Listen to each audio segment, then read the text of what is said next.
채영 기자가 처음 나와서 정말 아무 말이나 해보라 그랬더니 진짜 아무 말이나 하고 있는데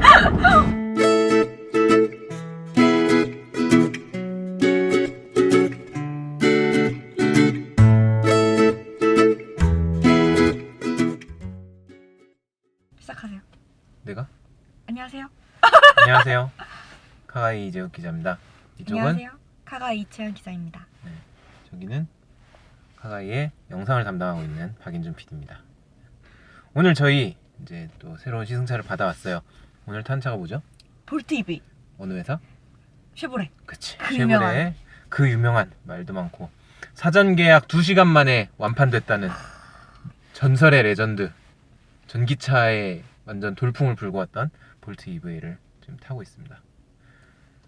네, 출발을 해보려고 하는데 시동을 걸어주시죠.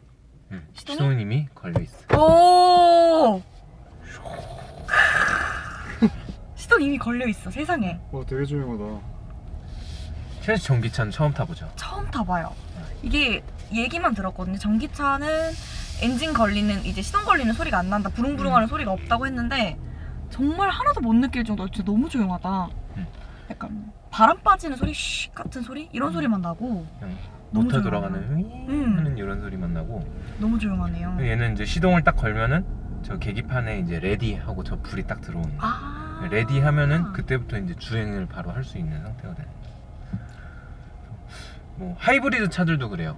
그러니까 걔네들도 이제 전기 모터로 처음에 움직이니까 얘네들도 처음 시동을 걸면은 시동이 안 걸린 것 같은 거야. 그래가지고 차가 나도 이제 가끔가다 이제 깜빡깜빡 하는 거야. 깜빡깜빡 해가지고 시동이 왜 안 걸려? 하고서 계속 막 껐다 켰다 껐다 켰다 하고 시동이 걸린지 모르게 너무 조용해서 그러다가 아참 이거 하이브리드지 아참 이거 전기차지 하고 그러고 이제 출발을 하는 그런 식으로 운행을 합니다. 자, 쉐보레 볼트 EV 혹시 이 차 최고 출력이 어느 정도 되는지 아나요? 이 차의 최고 출력은 204마력. 204마력. 먼저 간단하게 좀 재원을 읊어볼게요. 최고 출력은 204마력. 사실 지금 전기차 중에서는 국내 시판 중인 차 중에서는 테슬라 모델 S를 제외하면은 가장 출력이 높은 차죠. 그죠. 출력도 가장 높고 최대 토크도 36.7kgm. 이게 이렇게 숫자로 말을 하면 되게 안 와닿는데 토크가 한 36.7km 정도 되면은 일반 내연기관 자동차로 치면은 가솔린 엔진 한 6기통, 그러니까 뭐 그랜저나 뭐 이런 준대형이나 대형차에 들어가는 그 정도 엔진의 성능이 나오는 거예요. 토크가. 출력도 굉장히 이제 200마력이 넘으니까 상당히 스포티하게 움직일 수가 있고. 그리고 볼트의 최대 장점은 그거 아니에요? 주행거리. 그치. 이 엄청난 주행거리. 주행거리가 몇 킬로? 383km. 그렇죠. 지금 현재 국내에서 인증을 받은 전기차 중에서는 가장 주행거리가 길어요. 383km인데 근데 차가 계속 오네. 우리 빨리 가야 되는데 시간이 없는데. 시간이 없는데 그래가지고 진짜 이 383km라는 주행거리가 어떤 의미를 갖느냐라는 거를 좀 생각을 해봐야 될 것 같아요. 사실 우리가 일반 이제 엔진이 달려있는 내연기관 자동차를 탈 때는 주행거리가 몇 킬로인지 이런 거 신경을 안 쓴단 말이야. 왜냐면은 가다가 기름이 떨어지면은 채우면 돼요. 다시 넣으면 돼. 연비는 물론 신경을 쓰죠. 그쵸. 왜냐면은 뭐 연비가 나쁘면은 그만큼 기름을 많이 먹으니까 돈이 많이 들고 번거롭고 그런 게 있지만은 뭐 사실 그냥 한 번 주유를 했을 때 몇 킬로를 가는지 이런 건 우리가 별로 관심을 그쵸. 안 갖잖아. 관심을 안 갖는데 전기차는 기본적으로 충전에 걸리는 시간이 상당하기 때문에 항상 우리가 주행거리라는 걸 되게 예의주시를 하게 되는 좀 그런 게 있는 것 같아요. 서울에 충전소가 몇 개쯤 있죠? 서울의 충전소? 서울에 충전소? 꽤 많아요. 꽤 많아요? 꽤 많은데 네.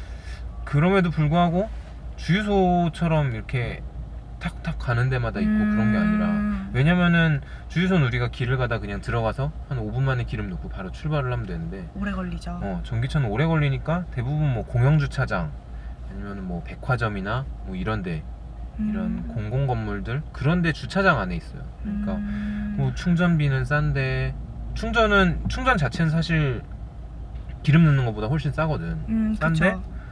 뭐 이제 충전을 하려면은 주차비도 내고, 그리고 뭐 내가 지금 당장 급한데 이거 갈 뭐, 수 없으니까. 몇 시간 동안 꽂아놔야 되고 이런 번거로움이 있을 수가 있는 거죠.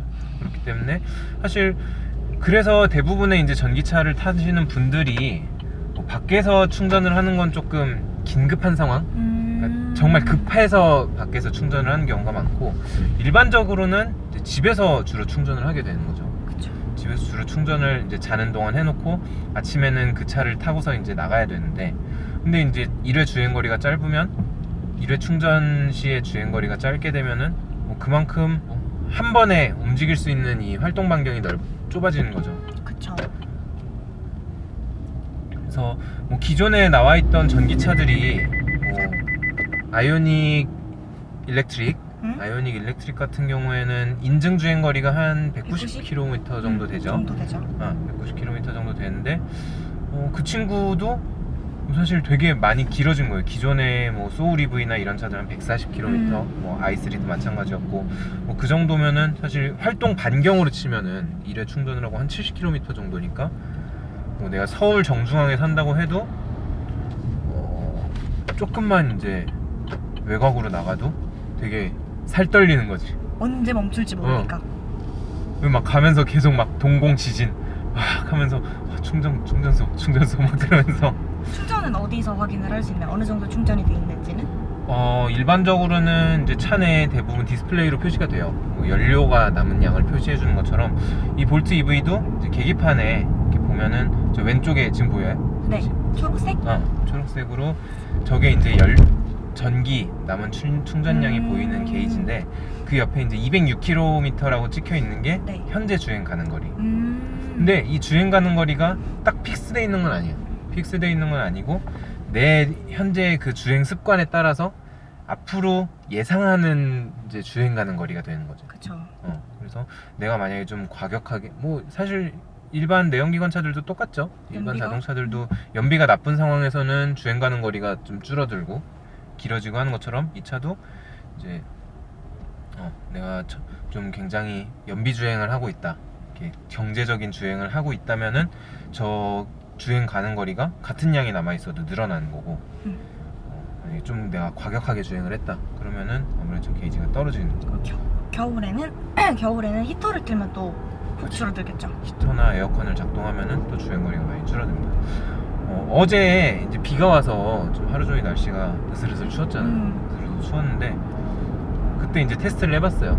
히터를 키면은 주행 가는 거리가 어느 정도 줄어들까. 근데 대략 한 30km 정도 감소가 되는 것 같아요. 근데 뭐 물론 히터를 끄면은 다시 그게 돌아오죠.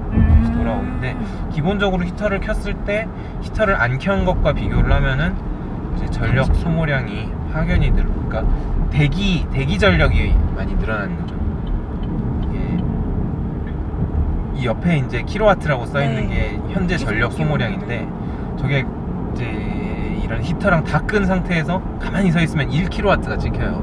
그러니까 정말 요만큼밖에 전기를 안 먹는 건데 히터를 딱 켜놓으니까 한 4kW, 5kW까지 늘어나는. 그러니까 대기 전력이 몇 배가 돼버리는 거죠. 그러니까 그 한 4kW 정도가 계속 이제 같이 소비가 되고 있으니까 당연히 주행 가는 거리가 좀 줄어들겠죠. 근데 되게 재밌는 게 일반적인 내연기관 자동차들은 에어컨보다는 히터가 이제 연료 소모량이 훨씬 적어요.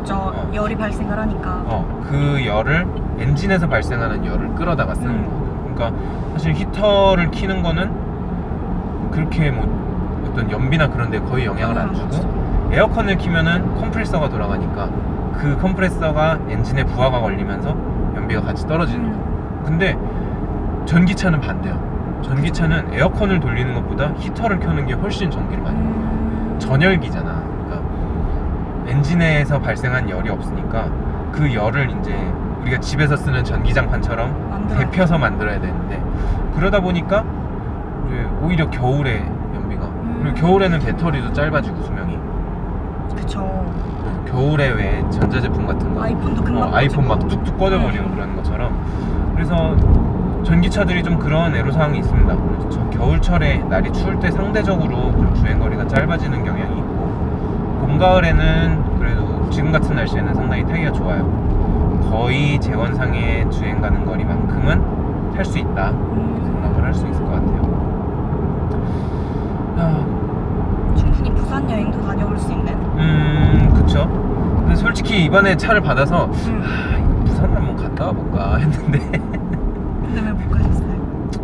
시간도 좀 짧고 시간도 급하기도 하고 또 주말에 만약에 못 가면 어떡해. 물론 이제 이 1회 충전 주행 거리가 한 300km, 350km 정도 되면은 부산이 그렇게 부담스럽진 않아요. 그쵸. 왜냐면은 부산을 안 쉬고 가는 사람은 거의 없으니까. 뭐 가다가 휴게소에서 뭐 한 30분 정도 쉬는 동안이라도 요새 고속도로 휴게소는 거의 다 전기차 충전소가 있거든. 그래가지고 그냥 쉬는 동안 한 30분만 꽂아놔도 또 쑥쑥 올라가니까 그러면은 잠깐 꽂아놓고 쉬다가 또 가고. 그러니까 어떤 전기차라는 거를 좀 기존하고 다른 패러다임으로 생각해야 될 필요는 있는 것 같아요. 그러니까 우리가 기름 넣고 달린 차는 가득 채우고 가다가 똑 떨어지면은 다시 가득 채우고 가고, 이게 되게 습관화가 돼 있는데 네. 사실 우리 핸드폰 같은 거 수시로 충전하잖아요. 수시로 충전하잖아. 그러니까 전기차가 만약에 굉장히 보편화가 돼서 어딜 가나 충전기가 있다면은 또 그러면은 주행 가는 거리에 그렇게 연연하지 않을 것 같아요. 그냥 가서 뭐 카페에서 이렇게 친구 만나는 동안 꽂아서 충전해 놓고 장 보는 동안 충전해 놓고 뭐 이런 식으로 할 수 있지 않을까. 그럼 전기차 보급에 있어서는 정말로 그 충전소 확대가 제일 중요한 문제가 되겠네요. 그래서 좋은 전기차를 만드는 거, 1회 주행 가는 거리가 길고 정말 빠르고 편하고 안전한 뭐 그런 전기차를 만드는 것도 상당히 중요한 일이지만 그만큼이나 중요한 거는 또 이런 인프라가 쫙 깔려 있는. 그러니까 우리가 핸드폰을 들고 다니면서 어디 가다가 이게 배터리가 떨어져서 핸드폰을 못 쓰게 되지 않을까 이런 불안감이 보통 그쵸. 없잖아요. 왜냐면 뭐 식당에 가도 충전을 할 수 있고 카페에 가도 충전을 할 수 있고. 그러니까 만약에 전기차도 그렇게 어디서나 충전이 가능해진다면 그러면 또 나름대로 타고 다닐만 하지 않을까 그런 생각이 들어요. 그래서 은채연 씨가 전기차를 처음 타봤는데 네. 지금 이제 시내를 잠깐 주행을 하고 있습니다. 어때요? 일단 좀 한 10분 정도 타보니까. 일단 정말 너무 조용해요. 저는 사실 그 내연기관 차를 타다 보면은 시동 엔진 소리 때문에 약간 깜짝깜짝 놀랄 때가 많은데 얘는 일단 너무 조용하고, 그리고 일단 충격이 많이 없는 것 같아요. 엔진에 그 두두두두 하는 충격이 없어서 되게 진동, 부드럽다는 진동 느낌이 같은 게. 들고. 뭐가 있을까? 맞아요. 그래서 전기차의 큰 장점 중에 하나가 일단 소음 진동의 그런 스트레스가 굉장히 일반 내연기관 차에 비해서 적은 게, 특히 뭐 요새 연비가 좋은 디젤 차도 많이 타지만 디젤 같은 것도 이렇게 서 있으면 되게 시끄럽잖아요. 그죠. 달달달달달거리고. 물론 뭐 저 디젤 좋아합니다. 디젤이 나쁘다는 게 아니라 그런 부분들이 있는데 그거에 비해서 전기차는 굉장히 조용하기 때문에, 특히나 뭐 이렇게 쭉 지금 간선도로처럼 이런 데서 달리는 거는 좀 덜 할지 모르겠는데 시내에서 가다 서다 할 때, 그럴 때는 얘는 탁 멈추면은 진짜 아무 소리도 안 나요. 너무 조용하니까. 오히려 너무 조용해서 조금 지루할 수도 있을 것 같아요. 차를 좋아하시는 분들은. 맞아, 그럴 수도 있을 것 같아요. 왜 주행할 때 소리가 안 나니까 라디오나 약간 이런 것도 되게 사양이 중요할 것 같아요. 맞아요. 그래가지고 전기차 시대가 다가올수록 어떤 이런 AV 시스템이라고 하죠. 이런 엔터테인먼트 시스템도 더 강화가 돼야 된다라는 얘기도 있고, 또 한 가지, 이게 엔진 소리가 안 나버리니까 다른 소음이 되게 크게 들리는 거예요, 상대적으로. 지금도 방금 옆에 차 지나가는 소리가 되게 크게 들렸어요. 그러니까 풍절음이라든지 노면 소음이라든지 이런 소리들이 되게 민감해지기 때문에, 그래서 오히려 전기차들이 이런 방음 설계 같은 걸 되게 신경을 써야 된다고 그런 얘기가 또 있더라고요. 뭐 예전보다 전기차가 많이 보편화가 됐죠. 많이 보편화가 돼서 이제는 뭐 서울 시내에서도, 제주도는 이미 굉장히 전기차가 많고, 그쵸. 진짜 제주도는 지나가다 보면 한 10대 중에 한 2-3대는 전기차인 것 같아요. 근데 서울에서도 전기차가 이제 꽤 심심찮게 보이는데, 그렇게 이제 전기차가 좀 완전 미래의 그런 신문물이 아니라 우리의 일상 속으로 다가왔지만 그럼에도 아직까지 조금 낯설은 그런 게 있어요. 그죠? 누가 전기차 탄다고 하면 우와 전기차다. 신기하죠. 되게 신기하고. 근데 이거 그러면은 이제 전기차가 지금 보조금이 나오잖아. 나는 그쵸. 차를 사면은 보조금이 혹시 얼마 정도까지 나오잖아요. 보조금이 지금 정부에서는 1,400만 원이 나오고 있고 그다음에 지자체별로 조금 차이가 있어요. 울릉도가 제일 많이 나오고 있고 그다음 뭐 제주도가 많이 나오고 있고 한데 서울은 550만 원? 정도. 550만 원 정도 해서 지금 총 할인 받을 수 있는 금액이 1,950만 원 정도 됩니다. 지자체 보조금이 그러니까 최대가 1,200만 원까지 나오죠. 네, 1,200만 원까지 나오고 최소 300만 원. 최소 300만 네. 원. 그렇구나. 그러면은 실구매 비용은 지금 이 볼트 EV 같은 경우에는 원래 정가가 4,779만 원? 네. 인가 그럴 거예요. 그러면은 거기서 뭐 아니 2,600만 원 할인을 받는다. 그러면 한 2,179만 원 정도 되는 건가? 2,600만 원 할인을 받는다고요? 4,779만 원인데 네. 보조금을 다 받아서 보조금을 최대 받으면은 2,600만 원까지. 2,600만 원. 이 울릉도까지 받으면은 그쵸. 그러니까 지자체가 만약에 최대한 많이 줬다라고 했을 때 그러면은 제일 싸게 사는 거는 2,100만 원대 그쵸. 정도가 될 것이고 서울시 기준으로는 1,950만 원의 보조금이 나오니까 2,839만 원. 2,839만 원. 네. 그렇게 생각하면은 그렇게 부담스럽지는 않은. 그냥 사실 뭐 준중형차 풀옵션이 한 2,300, 400 정도 하죠. 네. 400 정도 하고 이제 중형차 뭐 소나타라든지 뭐 SM6 뭐 이런 중형 세단을 이제 좀 적당한 옵션으로 샀을 때 한 3,000 좀 안 하는 2,000 후반에서 3,000 전후 정도 가격이 매겨지는데 그렇게 생각하면은 그냥 이 차를 탈 거다 나쁘지 않죠. 라고 하면은 나쁘진 않은 가격인 것 같아요. 충전소만 적재적소에 있어준다면. 그러니까 그게 사실 항상 문제인 거예요. 왜냐면은 얘는 지금 주행거리가 기니까 그쵸. 383km니까 아까 얘기한 대로 한 번 충전하면은 부산도 갔다 올 수 있고 이 수도권에서 그냥 돌아다니는 데는 전혀 거리낌이 없어요. 지금 제가 이 차를 어제 오전에 받아서 지금까지 162km를 지금 주행을 했습니다. 다른 차 같으면은 벌써 전기 한 번 다 쓰고 충전을 해야 됐을 상황인데 얘는 이렇게 썼는데 아직도 주행 가는 거리가 188km예요. 그러면은 다 합쳐보면 한 실주행거리 350km 정도 나오는 그쵸. 거죠. 지금 저희가 더워서 에어컨까지 켰는데도 이 정도 거리가 나오는 거예요. 그러니까 얘는 집에서만 충전이 되면 되는 거야. 부산 같은데 막 지방을 내려가지 않는 이상은 집에서만 충전이 돼도 그냥 1회 충전으로 며칠 돌아다닐 수 있을 정도가 되는 건데 근데 문제는 우리나라 사람들이 대부분이 아파트에 산다는 거죠. 아파트에서 이 충전기를 설치하는 게 되게 까다로워요. 아파트에서 충전기를 설치하려면은 뭐 최근에 조금 개정이 됐습니다. 최근에 좀 개정이 돼서 이제 앞으로는 관리소장 허락만 받으면은 충전기를 설치를 할 수가 있어요. 개인적으로. 그러니까 아파트 주차장에 한 자리를 내 전용석으로 쓰는 거예요. 네. 충전기를 설치를 하고. 근데 기존에는 그 입주자 회의, 대표 회의에서 허락을 받았어요. 그러니까 뭐 소위 말하는 반상회 같은 데서 입주자 대표들이 모여 있는 데서 내가 전기차를 살려고 하는데 충전기를 좀 설치를 하려고 합니다. 하면은 그 사람들이 일단 일일이 다 사인을 받는 것도 번거롭거니와 안 해주는 사람도 되게 많은 거죠. 아는 분도 전기차를 원래 구입을 하려고 했었어요. 아파트에 사시는데 아파트 지하 주차장이 되게 여유가 있는 편인데도 그 한 자리를 전용석으로 주는 거에 좀 사람들이 거부감을 느끼는 그런 게 있는 거예요. 그러니까 그걸 이제 극복하기 위해서 정부에서는 또 어떤 대책을 내놨냐면은 RFID 컨센트라는 게 있어요. 220V 일반 콘센트인데 거기에 이제 이 RFID 태그가 달려 있는 거예요. 그래가지고 내 카드를 거기다 딱 찍고 그걸로 내 전기차를 충전을 하면은 우리 집 전기세에 합산이 돼서 나오는.